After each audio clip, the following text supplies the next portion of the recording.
ما بيديكيش فلوس كيف يا بنت؟ في راجل ما بيديش لمراته فلوس. طب ازاي؟ فلوس راحة فين؟ فلوس راحة على القهوة؟ ماشي يا بنت كتر خيرك. افصل ماشي ماشي يا احمد ماشي يا احمد. رد بقى. الو انت فين يا احمد؟ على القهوة؟ طب تعالى لي دلوقتي. تعالى لي البيت دلوقتي عايزك ما تعوقش. يلا سلام. ايوه يا حاج. في حاجة ولا ايه؟ لا مفيش حاجة يا احمد يا ابني، مفيش حاجة. هو في فضايح وجرس بس. ايش يا ابني اللي انت عامله مع مراتك ده؟ اما مراتك بتقول لك عشان نجيب حاجة للبيت ما تقول لها ما معيش ليه؟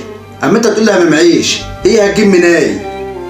انا عايز اعرف كده. اما انت تقول ما معيش، هي هتجيب منين؟ ها؟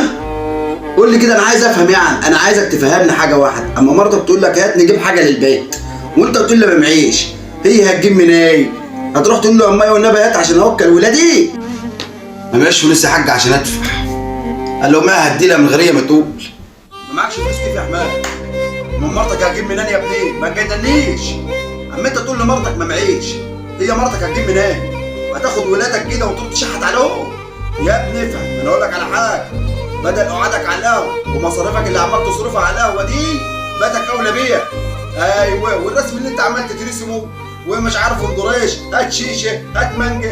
يا ابني ال 50 جنيه ولا ال 100 جنيه انت بتصرف على القهوه دي باتك اولى بيها. حرام عليك، حرام عليك يا ابني. ده مرتك رنت عليا وانا كنت محروق وهي بتقول لي يا حاج ده انا بقول لابنك على فلوس بيقول لي ما معيش. اجيب لك منين؟ حد يقول له مرته كده ايه؟ اما انت تقول لمرتك كده، هي هتجيب منين؟